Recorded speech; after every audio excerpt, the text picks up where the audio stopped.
Ça va, oui. Sauf que l'avion perd de l'altitude. On fonce sur les arbres. Et je n'aurai pas le temps de sortir les trains d'atterrissage. Mais y a quoi qui va? Ce qui va, c'est que je suis là.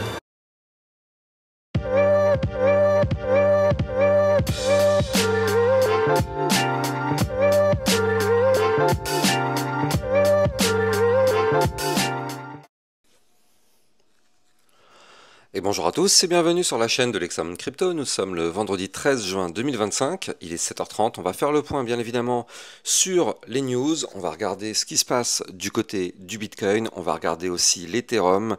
On va voir ensemble que les nouvelles ne sont pas forcément hyper bonnes ce matin. C'est d'ailleurs pour ça qu'on a une cryptomap qui est clairement dans le rouge. Allez, sans plus attendre, on regarde tout ça en détail. Bien évidemment, on démarre cette vidéo avec, eh bien, les news, alors du coup, c'est ce que je vous disais tout à l'heure. Alerte, l'Iran va déclarer la guerre à Israël et riposter bientôt selon les médias iraniens.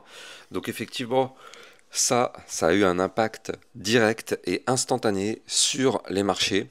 On le sait, c'est jamais des bonnes nouvelles pour les marchés financiers.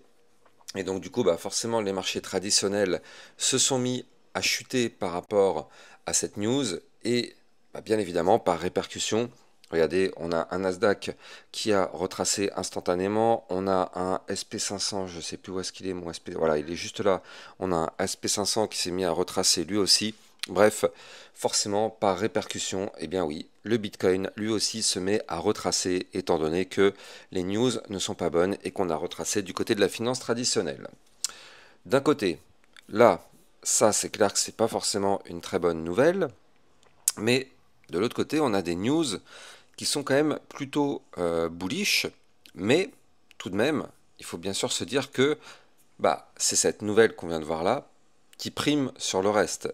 Bien sûr, on a des news qui sont bullish mais long terme, et on a une news là avec une déclaration de guerre et une possible attaque qui est plutôt sur du court moyen terme. Donc forcément, c'est cette nouvelle qui prime par rapport à toutes les news qui peuvent être bullish concernant le Bitcoin. Alors, on va regarder tout ça d'ailleurs. Hier, il faut savoir que dans le club LexaRocket, on avait vu la crypto-monnaie SNX qui, sur du long terme, était plutôt sur une belle configuration. On a vu aussi la crypto-monnaie RSR pour ceux qui sont intéressés. Je rappelle que les liens pour recevoir les vidéos privées se trouvent en description de vidéo. Ça vous permet de recevoir des belles opportunités, des belles pépites, et ça vous permet aussi de recevoir des suivis réguliers par rapport à plein de crypto-monnaies. Les liens sont en description de vidéo. Par rapport aux news, il y a des choses qui sont quand même très intéressantes. On a là l'intérêt de recherche Google pour le mot-clé Bitcoin qui est revenu au même niveau qu'à l'époque où le Bitcoin valait 16 000 $. Donc c'est-à-dire le même niveau que le plus bas du bear market. Je ne sais pas si vous vous rendez compte. On est revenu sur ces niveaux clés d'un point de vue recherche Google. Qu'est-ce que ça signifie concrètement quand on parle de recherche Google? En gros, ça, c'est pour voir s'il y a beaucoup de monde, surtout beaucoup de retail sur le marché. Et donc typiquement, c'est pour ça que c'est souvent examiné. Plus il y a des recherches Google, plus ça veut dire qu'il y a du retail. Et effectivement, en général, c'est là où il y a des prix qui peuvent vraiment s'envoler.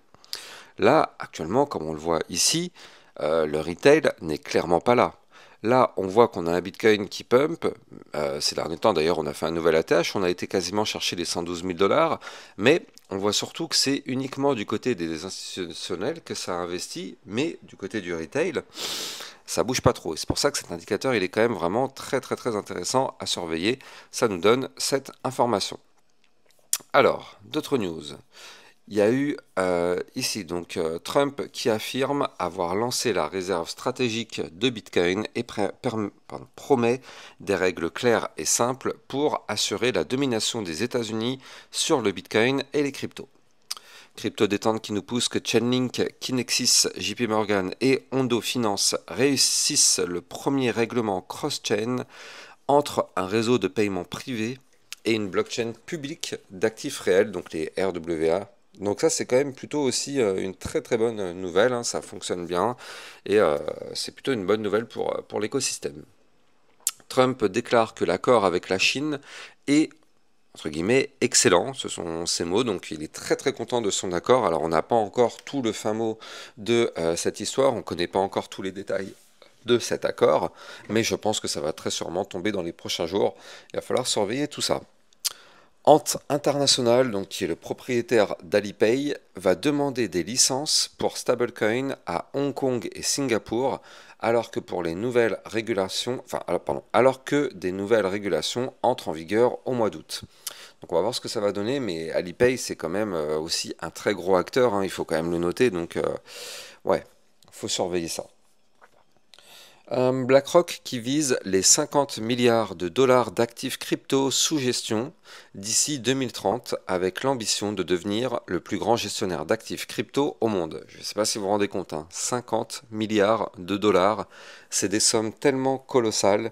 Donc bon, pour l'instant, c'est pas tout de suite, c'est de 2030, mais mine de rien, 2030, quand on regarde, c'est dans 5 ans. C'est vrai que c'est dans longtemps, mais c'est dans un futur quand même relativement proche. On n'est pas en train de parler de 2100, 2000... Non, non, non. Non, on est en train de parler de 2030, c'est quand même dans 5 ans. Donc à l'échelle d'une vie, c'est quand même dans pas forcément très très très longtemps. C'est dans longtemps, mais... Donc tout de même, ça ce sont des news plutôt bullish, ça aussi. Le Sénat américain adopte le projet de loi Genius sur les stablecoins avec 68 voix contre 30. Prochaine étape, le débat complet avant possible passage à la Chambre. Donc ça avance bien, c'est en très très bonne voie. Affaire à surveiller là aussi. Je vous avais mis un petit message hier sur Twitter. Je vous avais dit, pour le moment, le Bitcoin poursuit son pullback depuis la cassure par le bas de la trendline baissière, donc vous le voyez, le trait bleu, du 7 juin. Et on se dirige vers le haut du range à 105 055, une zone de support à surveiller de près. Et je vous avais dit aussi dans mes précédentes vidéos que si on allait chuter, on allait faire un pullback complet du niveau clé breaké. Ben, on va regarder ça ensemble au travers de la vidéo, mais on a fait ce pullback complet du niveau clé breaké. Bref, on va s'installer directement, on va démarrer l'analyse technique sur le Bitcoin. Bien évidemment, je rappelle avant tout le monde que tout ce que je vais dire n'est en aucun cas un conseil financier. C'est à vous de faire vos propres recherches. Et n'oubliez pas que le trading de crypto-monnaie comporte des risques de perte partielle ou majeure. Alors, on démarre aussi avec ce Fear and Greed Index qui ce matin se retrouve à 61. Hier encore, on était à 71. De toute façon, vous le savez, je vous l'ai toujours dit, quand on est dans le vert, ce n'est jamais bon signe en général. Plus on est dans le vert, plus on est à risque d'avoir des phases de retracement. On est encore en plein dedans actuellement. On est même en train de chuter. On va voir ensemble qu'on est retombé quand même un peu plus fort. Donc forcément, ça aide pas à avoir un Fear and Greed Index dans le vert, mais tant mieux. Tant mieux, nous, je le rappelle, nous, on ne veut absolument pas que le Fear and Greed Index soit dans le vert. On veut qu'il soit dans l'orange, voire même dans le rouge. Du côté de la map de liquidité, vous le voyez, on est venu avaler toutes les liquidités au sud. Pour le coup, c'est vraiment dommage, hein, parce qu'on était quand même tout proche ici d'avaler le secteur des 110 000 jusqu'aux 111 500 $. Ici, vous le voyez, on avait un très joli cluster. Franchement, on était tout proche d'y arriver ici. Malheureusement, les mauvaises nouvelles ont commencé à se succéder. Le Bitcoin a commencé sa phase de pullback. Donc forcément, eh bien, on retrace. Et là, vous le voyez, on est venu chercher toute la zone de liquidité entre les 106 500. On est même été jusqu'aux 105 609. Et on a même été beaucoup plus bas. Et donc justement, regardez ça. On a un Bitcoin qui vient de nous faire quelque chose d'exceptionnel. Alors, oui, c'est sûr que les news sont pas forcément en la faveur d'un pump pour le moment, mais en tout cas, techniquement parlant, eh bien, on va pas se mentir, on l'a fait. On l'a fait, et ça reste quand même très très propre. C'est-à-dire que, souvenez-vous, ici, on avait formé une ligne de tendance baissière. Comme vous pouvez le voir ici, on avait cassé la ligne de tendance baissière le 7 juin. Donc, bien sûr, cassure d'une ligne de tendance baissière, on pump. Et comme j'aime à vous le dire tout le temps, quand on casse un niveau clé, donc nous en l'occurrence c'était notre ligne de tendance baissière, eh bien on revient retester notre niveau clé. Qu'est-ce qui s'est passé? On a cassé le niveau clé, on a pump, et on est revenu retester notre niveau clé tout simplement. Donc c'est ce qu'on appelle un pullback parfait. On ne peut pas faire plus parfait que ça. On a cassé cette ligne bleue, on revient retester cette ligne bleue. Pour le coup, c'est chirurgical. Le trading, c'est chirurgical quand on prend le temps de dessiner des niveaux clés. C'est un travail monstre, ça prend énormément de temps, mais je vous assure que ça vaut le coup quand on voit vraiment ce qu'on est en train de faire. Eh bien, en réalité, on est venu retoucher au millimètre près le niveau clé qui a été breaké, enfin pas le niveau clé mais la ligne qui a été breakée. Donc là, on est potentiellement sur un niveau clé de support majeur, parce que justement, vu que là on est revenu retester le niveau clé qu'on avait breaké, bah du coup il n'y a plus rien à retester. C'est ça le niveau clé qu'on avait breaké, c'était notre target, on est revenu la rechercher. Bon, bah voilà, hein, on est revenu la chercher. Il y a quand même peu de chances qu'on continue, alors sauf si bien sûr les histoires de guerre et d'attaque bah, se matérialisent malheureusement ou continuent d'être des menaces sur... Voilà, c'est quand même assez délicat comme situation. Bah bien sûr, ça, les marchés financiers et donc le Bitcoin ne vont pas du tout aimer. Et donc oui, ça risquerait bien sûr de faire casser la ligne de tendance baissière et d'aller rechercher des points plus bas. Mais pour l'instant, on n'en est pas encore dans cette situation-là. Et pour l'instant, on est tout simplement revenu retester ce niveau clé, donc c'est très propre. Donc là, aujourd'hui, en tout cas, le niveau clé qu'il ne faut absolument pas perdre, c'est les 102 676. Donc pour l'instant, tant qu'on est au-dessus de ce niveau clé, tout va bien. Si on casse ce niveau clé, le prochain niveau clé à aller chercher, bah c'est simple, il est ici, c'est les 101 508. Et si on perd ces 101 508, alors bien sûr, on va connaître une phase de retracement plus prononcée, parce qu'on reviendra rechercher les 98 018, les 96 188 et pourquoi pas des points encore beaucoup plus bas, notamment les 92 500 ou des points encore plus bas. Donc pour l'instant, on n'en est pas là, on est au-dessus des niveaux clés, mais à surveiller tout de même, parce qu'il faut le noter, j'en ai pas trop parlé ces derniers jours parce que pour l'instant on en était un petit peu loin, mais on commence à s'en rapprocher, mais regardez, on a formé ici un premier top, on a formé ici un deuxième top. Attention à ça, je rappelle que ça c'est une figure chartiste de retournement baissier. Alors pour l'instant ce double top n'est pas validé, je tiens à être rassurant sur ça. Ce double top n'est pas validé, il sera validé si on break les 101 508 $. Donc pour l'instant c'est pas le cas. Donc oui, c'est une menace, mais pour l'instant elle n'est pas validée. Donc on reste tranquille. On est sur des niveaux clés de support, pour l'instant ça tient, tant mieux. Si ça vient à lâcher, bien sûr, je vous mettrai des alertes pour vous prévenir que, attention, il y a un risque de retracement quand même assez important. D'ailleurs, on va commencer juste tranquillement à calculer la target théorique de ce pattern en double top. Voilà, donc là, on a une target théorique qui pourrait nous emmener aux 91 372 $. Bon, d'un côté, si on valide ce double top, moi personnellement, bah, j'ai mon ordre qui m'attend, hein, ça fait très longtemps qu'il m'attend, ça fait au moins un mois, je pense, peut-être plus. J'avais placé un ordre, mes 100 $, souvenez-vous, mes fameux 100 $ à 101 000, pardon, à 92 000, non, c'était combien que j'avais placé cet ordre? Il était ici, sur le bas de range, voilà, à 92 501 $. Voilà, ça c'est mon ordre qui était placé ici, et il m'attend encore, sagement, je ne sais pas si un jour il sera déclenché cet ordre, mais en tout cas, il est là et il attend. Donc bon. Est-ce que mes 100 $ vont être pris? Suspense, mais en tout cas, bon bah, je les ai pas touchés, ils sont toujours là, je les ai pas remontés. C'est vrai que j'aurais pu le remonter parce que quand le Bitcoin est remonté, effectivement, bah, c'est vrai que je me disais que ça va jamais être déclenché.